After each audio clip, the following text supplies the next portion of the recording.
Conti, bella palla per Rebic, Ibra, Rebic, il tiro, goal!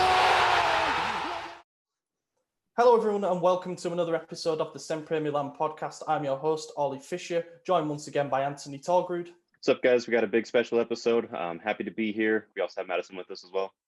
Yeah, it's going to be an exciting one. It certainly is, because we have transfer market royalty with us today. None other than Fabrizio Romano. You will have seen him all over Twitter, notorious for the "Here we go" catchphrase. Does fantastic work covering the transfer market. I don't know how he has enough hours in the day to do it, to be honest, but it is an absolute pleasure to have you with us. Thank you for the invitation, guys. Really, thanks for inviting me, and ready to answer to your questions. Excellent stuff. AJ, you've got the first question, so off you go. Yeah, so mine's pretty basic. What made you get into journalism, and is there something you know now that you wish you knew when you started? That's a good question, just because I've always been a football fan, always. So obviously I always wanted, and I had a dream of working in football, and I wasn't so good in playing football. So that's why I started with journalism. And I understood that I was going to prefer something like transfer journalism over than typical journalism, like going on the pitch or this kind of reporting or commenting the matches, just because the first time I received the news, thanks to an agent, and obviously I didn't know, I was so young, I was like 17. It's like if I felt something special, in the feeling when you have the news and to share the news and everything. Obviously I was like a baby, it was like 11 years ago, but I still remember my feeling when I heard the first news. It was about Mauro Icardi joining joining Sampdoria from Barcelona, and then he joined Inter. And for me it was really something special, because I felt the adrenaline of being part of this game, and that's how it started. So I always had the dream of being part of the world of football, to be inside the world of football.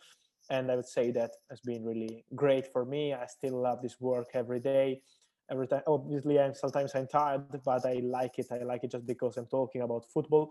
And also, if you're tired, if you're doing something you love, sharing with fans and everything, it's like the best thing you can do in your life. That's it. Absolutely, yeah.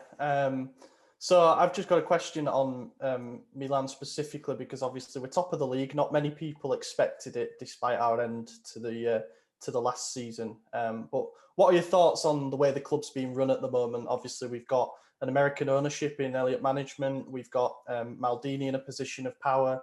Pioli's doing a good job as head coach. Gazidis seems to have a vision what he wants to do on and off the field. Do you think that the pieces are finally falling into place for us again? In my opinion, we have to say only congrats to SempreMilan, just because they are doing an amazing work. Obviously, you know better than me, there have been really difficult years for SempreMilan, as for Inter for many years. So we had the Milanos clubs in a difficult situation, but SempreMilan now, since Zlatan arrived, they are doing really an amazing job on all sides. I think they have a small secret that is the same that important clubs doing an amazing work are doing. So, for example, Atalanta, I always mention Atalanta when I mention clubs really smart on the market and everything. SempreMilan are going on this direction. So doing simple things on the market, being smart means do simple things and do it well. So that's how Paolo Maldini is working with Ricky Massara, who is an amazing director. They're always doing what they need, nothing special, nothing different, never rebuilding everything. I still remember the summer when you had obviously people trying to destroy everything and coming with new players, with Bonucci and everything. They've been really smart. Go with experienced players, starting with young players coming. Really, the perfect project in this moment, with the great work of Stefano Pioli, because really we have to say congrats to him. So I feel a positive atmosphere around the club. It's not just on the pitch, also outside the pitch, with the directors, with Paolo Maldini, with Ricky Massara. Really great atmosphere. Players, when you're talking about SempreMilan, have always felt obviously the history of the club, but now they also feel that there is an important project with experienced players like Zlatan, leader like Zlatan, but also top young players ready to be on the pitch and show their skills. So in my opinion, when you have these two components, you have the perfect mix in football. Fantastic. So this is going to be kind of like a two-part question. What is the latest on Romagnoli's renewal, and how important is he to the management's plan? And do you think that he is sellable? At the moment with Romagnoli, they are talking with Mino Raiola as you know, with many things. So Donnarumma, obviously, and the situation of Romagnoli too. So they are trying to understand the situation of Donnarumma as first of all, they want to resolve the situation of Donnarumma. And during this year, they for sure will negotiate also for Romagnoli. They don't want to arrive with the same problem they had with Donnarumma, also with Alessio Romagnoli. So negotiations are going to start in some weeks, are not started yet just because AC Milan told to the player, okay, we want you in our future, obviously, but it's not into the details, of the new contract and everything. So in the coming weeks or months, they will start negotiation. But what I can tell you is that they want Romagnoli with AC Milan also in the coming years. And as I mentioned, they don't want to create the same problems they had with Donnarumma, which Ranoglu arriving for 6 months before the contract and having this kind of problem to resolve, because it's never positive for a club. So for sure they're working on it. And also when some clubs made some inquiry for Romagnoli, also from the Premier League and more, they always say they want Romagnoli in their future. That's good to know. Based on everything you've seen from the first half of the season and this transfer window, which is coming to a close here in a couple of days, who do you think right now has the best chance to win the Scudetto? I would always mention Juventus, just because I have the feeling that at the end, having the experience of winning this kind of players like Cristiano, but not only Cristiano, when Dybala will be back, they have a lot of players. So I always see Juventus as the favorite, to be honest.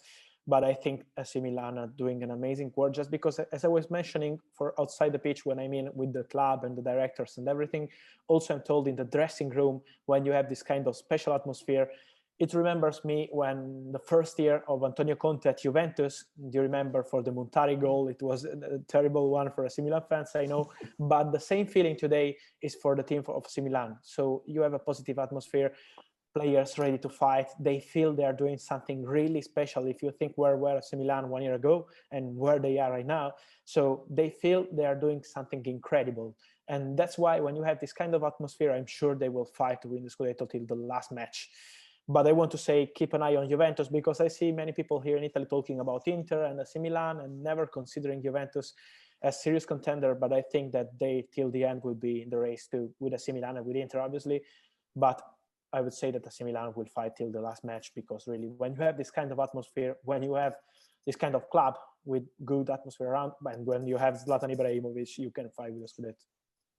Definitely. I've still got Juventus as my favourites. I still see them winning it somehow.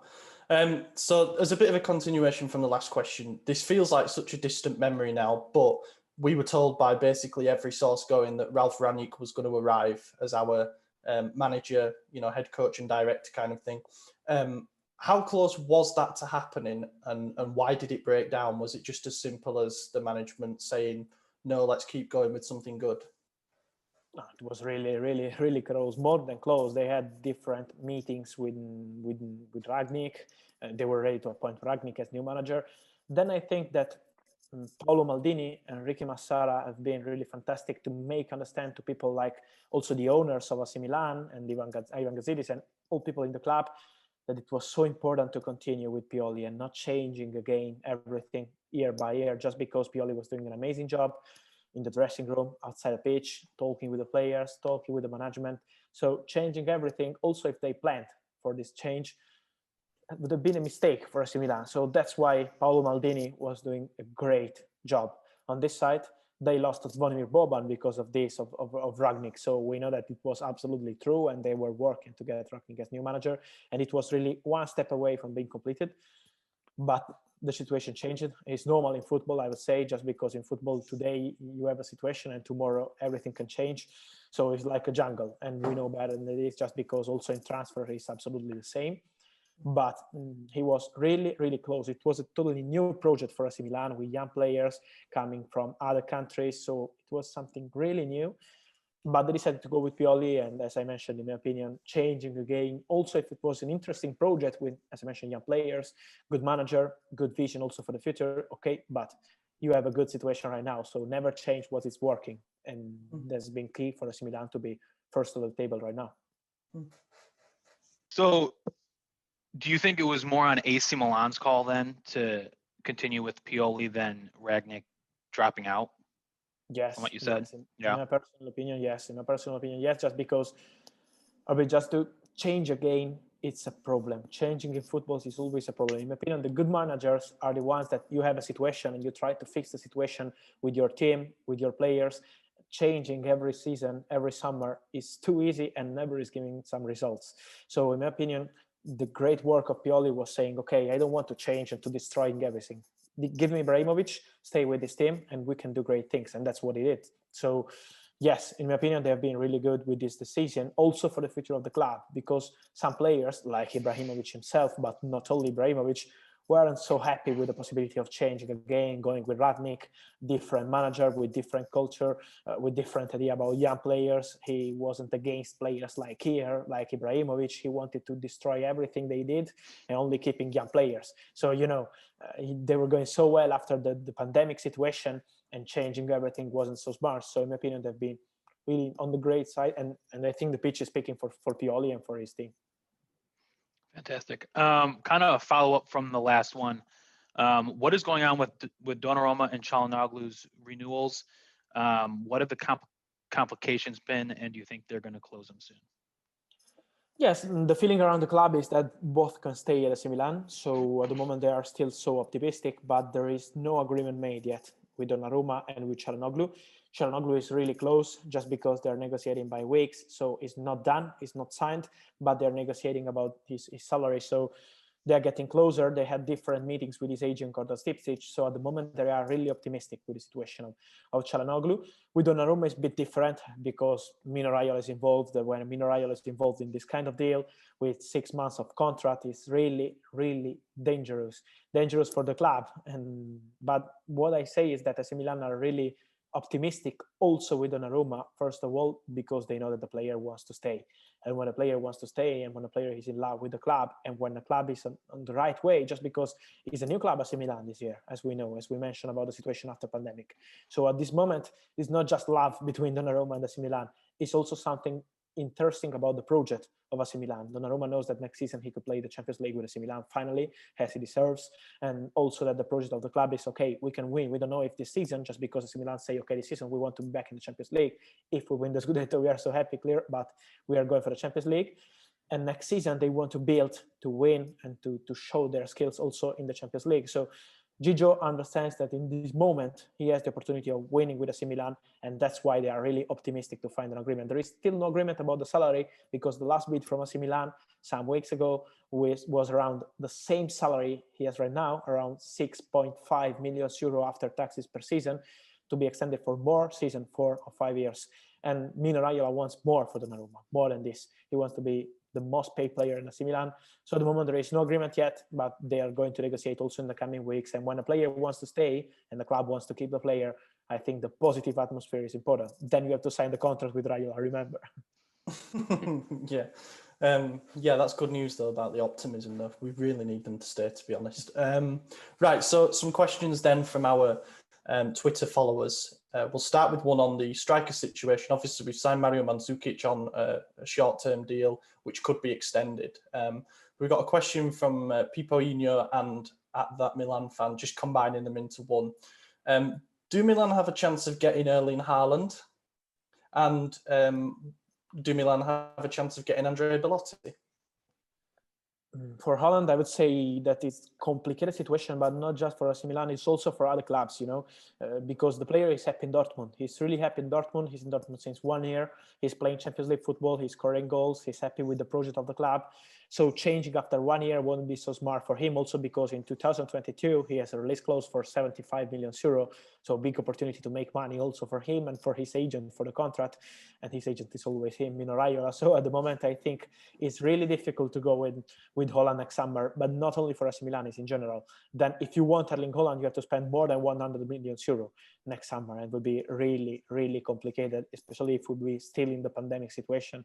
So let's see what's going on, but at the moment it's really complicated. And for Belotti, I'm told that at the moment there is nothing advanced with AC Milan. I heard also rumors on this situation because Belotti is a big fan of AC Milan, so he would love to be a AC Milan player one day. But also from other countries, important clubs are looking at him, and Torino always asked for more than 50 million euro for Belotti. So I think then AC Milan, it will be like in April, in May, they will make a final decision with Zlatan Ibrahimovic about they want to do together with Zlatan. If Zlatan will stay, okay, he will be 30 years old, but Zlatan wants to play. If he doesn't play, he's not staying. So I think if Zlatan will stay, they will go for a different profile of striker, not a top one like Belotti or like Holland, but like a young one to be like ready to help Ibrahimovic. And let's see what's going on with Mandzukic. Obviously, he's just arrived, and let's see if AC Milan will go with the option for him. But at the moment, they are not planning for anything big, just because they want to be focused on football, on the pitch. Let's see if we go in the Champions League, if we win the Scudetto, and then we decide for the target. So that's their mentality. But for Holland, I want to say again, really, really, really difficult. I think close to being impossible. It's fantasy football is the Haaland thing, definitely. From Sites Milan, then he asks, are Milan interested in a new right winger? And are there any names that you know of? Obviously, we've been linked with Florian Thauvin from Marseille and also Douglas Costa today. Yes, with Douglas Costa, at the moment I have nothing confirmed. Then let's see, but at the moment I have really nothing confirmed. And about Florian Thauvin, yes, he's one of the names. So I think next summer we'll have a new right winger. Yes, we will see what will be the name, just because, you know, obviously we are in January, so the decision about this side they will do, like as I mentioned, during April and in close to the end of the season. But Florian Thauvin is so appreciated. He's out of contract at Marseille, so it's a big opportunity for many clubs. But for sure, he would love to be a rossoneri player. As Maldini also mentioned, the player is appreciated by the board of AC Milan. So for sure, he's one of the names. Yes, and I expect them to go for a right winger, just because Castillejo is a good level, but he's never playing always at top level. So he needs to be like a good replacement and not a starter if you want to play the Champions League and to go with a top team in the Champions League. Salamakers is doing a good job, but they want a strong right winger, so they will think to this kind of opportunity for next summer. Yes. Good stuff. Francesco Martino, what do you think about the rumours of us signing a new left back to back up Teo Hernandez? That's been the main link over the last few days, is that we'll sign a new left back. And to add on to that, what do you think of the chances of Diogo Dalot staying? About the left back, I would say that it's really difficult. AC Milan are happy with this team. They know that if they have a good opportunity, as was Firpo, but Firpo doesn't want to leave Barcelona in January. He will leave during next summer. So at the moment, they are not going to do a new deal only for a player. They are not interested just to have the number of right backs. They want quality one or nothing. So, and in my opinion, this is so smart in football, because when you sign players with no project and no vision for the future is never positive. So at the moment, no, I don't expect anything big for the left back, only an opportunity, but at the moment there is nothing advanced. And about Diogo Dalot, to be honest, I'm really in love with this player. I'm convinced that he could be a top right back in the future. He's playing many times as left back, and remember, he's so young, guys. He's really so young, and he's playing as left back, and he always played as right back.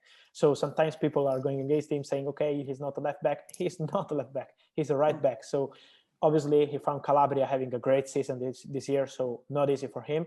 He has chances to stay, because at the end of the season, AC Milan and Manchester United will talk and will negotiate for Diogo Dalot. But the second part of the season, with Europa League coming at the final stages, and also obviously the Scudetto race will be in the interesting part, we will see more for Diogo, and he will go with his chances. I hope yes, just because I'm sure that Diogo will be amazing if he will stay in AC Milan. We can definitely learn a lot from Maldini as well, I would imagine. Guy Cohen asks, what would you say are Milan's main targets for the summer, and what kind of budget do you think we'll have? I'm guessing it will all depend on whether we get Champions League and if we win the league, that kind of thing. That's it. Yes, for sure, just because it's a matter of budget, you know, so it will depend by the Champions League and the Scudetto, for sure. But I expect they to go for a striker, as we mentioned. I expect them to go for a right winger, as I mentioned, for a left back to replace Teo Hernandez, for sure. And let's see the situation on the midfield. But they are so happy with their midfielder, with Benacer, with Kessie, so I don't expect anything big. And also because they want also Tonali to grow up with the club and show his skills in the coming years. And let's see, the most interesting part, in my opinion, will be the centre-back. If they will go to buy Fikayo Tomori, or they will make him coming back to Chelsea and going for a different centre-back. Let's see, just because this is an interesting player. In my opinion, he had a good match against Inter, his first win as a Milan player. He's a different centre-back. They have good centre-backs like Romagnoli, like here, but he's totally different. He's fast, he's aggressive. He's a different one, and in my opinion, he will perform well, but 30 million euro is too much for next summer at the moment. It's not a small one, a small fee. So AC Milan will take a decision, obviously, at the end of the season. Really, Ricky Massara, the director of AC Milan, he's in love with Tomori since he was working in Roma. He wanted him. So for sure, they will go for Tomori if he will show his skills. I hope he does, because that debut was very, very promising. He was. Gregor says, we have a lot of players on loan with option to buy at the moment. Do you think the financial power is there to redeem them all, or will we pick and choose who we sign? It's not a financial problem, in my opinion. It's not about this. It's about the technical project. It's a bit different. So also about the situation, for example, of Brahim Diaz. This is a loan with no buy option, so they need to negotiate with Real Madrid. You need to understand who will be the manager of Real Madrid, if they will go for young players or not. Look at what they did for Odegaard, for example, for Dani Ceballos. So at the moment, it also depends by the other clubs, and it's the same for Diogo, because it's a simple loan with no buy option. Tomori has a buy option, yes, but the other players no. So at the moment, it will depend also by the other clubs if AC Milan can negotiate for a different fee. We will see at the end of the season, just because in the middle of the season, many things can change, you know better than me. If you asked me 1 year ago if Pioli was going to stay at AC Milan after 6 months, I would say never, impossible. They would go for Ragnick or for a different one. And then as we see in football, everything changes after 1 month, 2 months. So at the moment, the situation is so open for these players. AC Milan are happy with Diogo Dalot, are happy with Brahim, I have signed a player like Tomori, but everything is open for next summer. So they will decide like in April, in May, as I mentioned.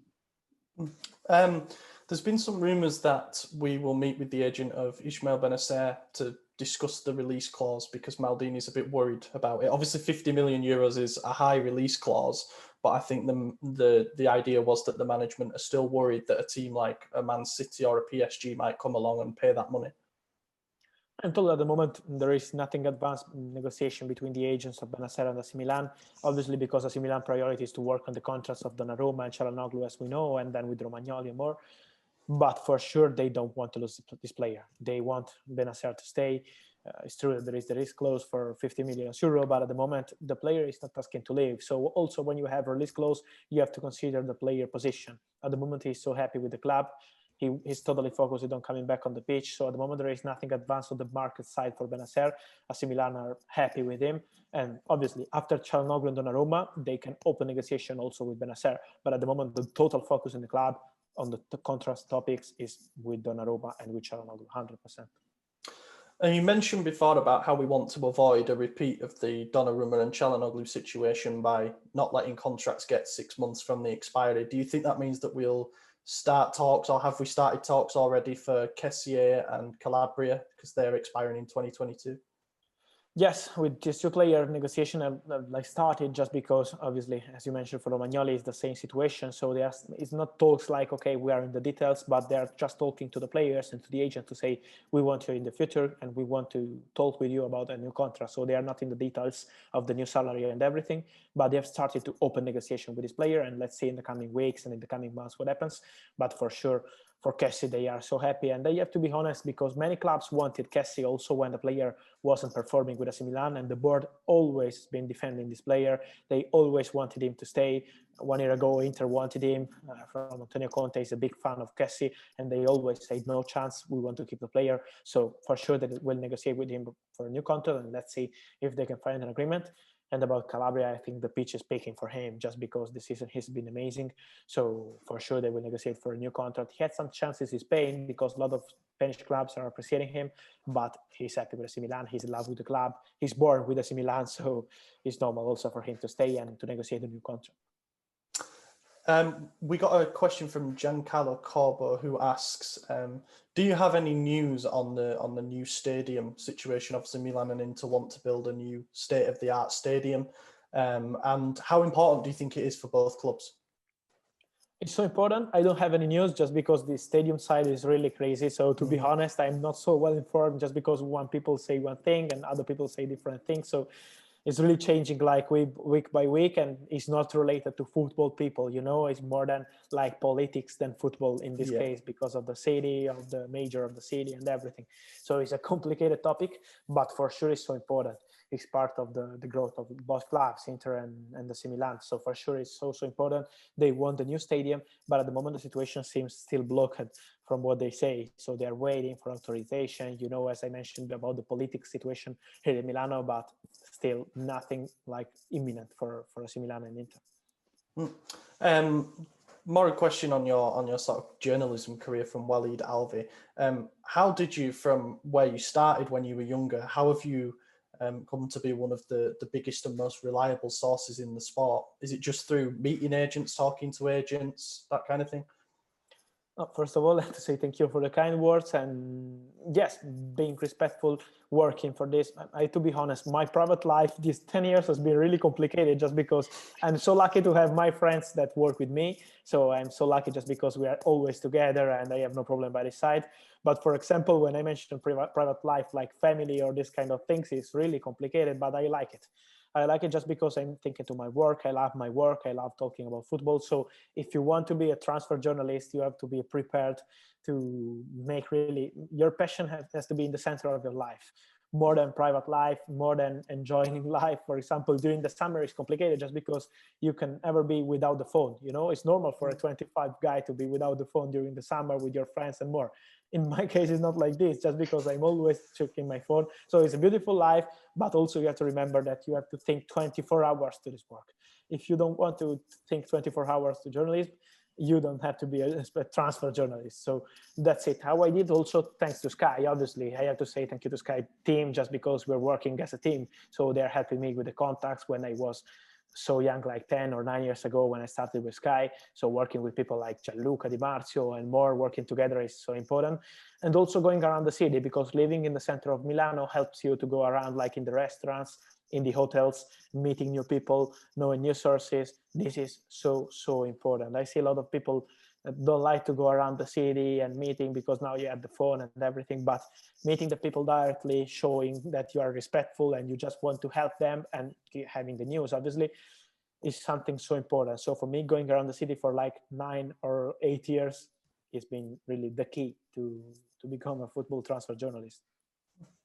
Yeah, no, that's kind of always been the running joke, is you never sleep. And I'd imagine that's pretty close to true. But kind of getting a little off topic here, I just was curious what your thoughts are on the talks of this European Super League. And this is a really complicated situation, just because if you talk with people around UEFA, they say that it's absolutely impossible that it's going to happen. But a lot of clubs are thinking to it, like we know that Florentino Perez and this kind of important presidents and owners are thinking about it. At the moment, I see it still complicated because of the UEFA and FIFA. They don't want to create the situation with the Super League. To be honest, I'm against the Super League, just because I love the stories of football that are not only related to top clubs. Okay, it's too easy to go playing against with AC Milan, and Real Madrid, and Barcelona, and Inter, and Juventus. It's so easy. But I also love stories like Leicester, for example, winning the league with Claudio Ranieri in this kind of crazy season. And these stories are part of football. And I think that if we go without dreams, we are died in football too. So I hope that they won't go for the Super League, because for sure would be exciting to see this kind of matches, always playing football, always between the big clubs. But it's always beautiful when a top clubs going around a small club, they have problems and they are losing an incredible match in San Siro against a small club. It's part of football. It's part of dreaming. It's part of sports in general. So I'm against the Super League, but it's a personal opinion, just because I think it would be funny for 1 month, for 2 months to see Real Madrid and this kind of club playing against one on each other. But then after one season, in my opinion, we want football, real football back, also with small clubs. In your opinion, who are the top 5 goalkeepers in the world? And if Donnarumma is not in the top 5, where would you see him? In my opinion, he's in the top 3.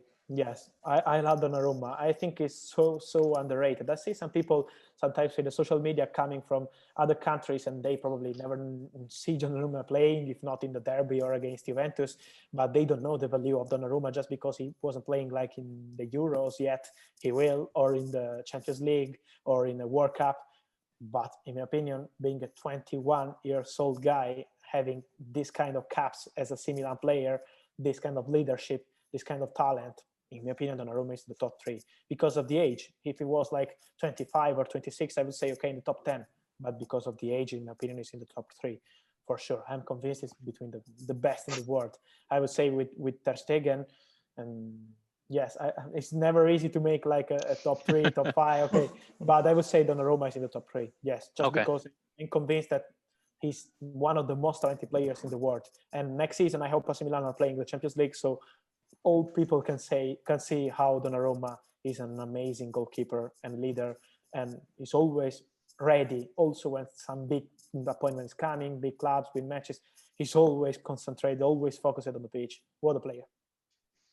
Do you foresee in Donnarumma's contract there being any sort of release clause if we don't make Champions League? This is a possibility. The release clause is a possibility. Yes, they're discussing about it. Raiola always won the release clauses because it's a possibility for the future of the player. He's doing the same with Holland and also with the league too at Juventus. Raiola players always have release clause, so he wants the same also for Donnarumma. They're negotiating also about it. Let's see if it will be a clause related to the Champions League or related only to the price, normal price, and nothing else. So let's see, they're still negotiating, but for sure there is the possibility of having a release clause in the contract of Donnarumma, yes. Excellent. One more question, because then I've got through them all and I'll be happy with that. From Nanning, how many hours per day do you work during the transfer window, and how many people do you work with?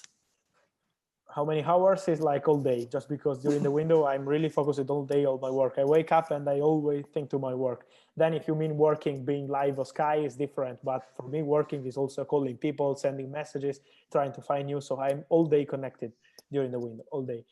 And during the situation of the agents, it depends, really. It depends by the days. You have crazy days when you're talking during the day, like with also 30 different people during the day, and some days more quiet with 10 people or 7 people or 8 people. So it depends by the days, really. You know better than me that sometimes in transfer market is crazy. For example, last Monday we had together Papu Gomez and Odegaard and Lampard situation with Tuchel. So it was like talking with 30 different people during the day. But it depends, really. Day by day is never predictable, just because, in my opinion, it's the beauty of the transfer market. That is a jungle. Expect the unexpected. So tomorrow you can speak with one person or with 40. It's part of our job. It's the beauty of it, I suppose. It never stops. Thank you very much for your time. Conscious of time, so we'll let you go. But it's been fantastic to get some insight on what you do as a career, and obviously what's going on at Milan at the moment. I think there's a lot of interest, Europe-wide, from our fans and other fans about how we're sort of climbing back up the ladder, hopefully. So really appreciate that. And hopefully we can get you back on for the summer window as well, because no doubt that's going to be just as interesting. But in the meantime, I've been your host, Ollie Fisher. You can find me on Twitter at Ollie Fisher. Been joined by Anthony Tolgroup. Yeah, you can find me on Twitter at Torgard45. Been a blast. Pleasure to have you. Thank you so much. Thank you, guys. Really, really, thank you. I want to say again, thanks for the invitation. Big pleasure to be with you, and really, thanks again, and looking forward to meet again soon. Conti, bella palla per Rebic, Ibra, Rebic, il tiro, gol!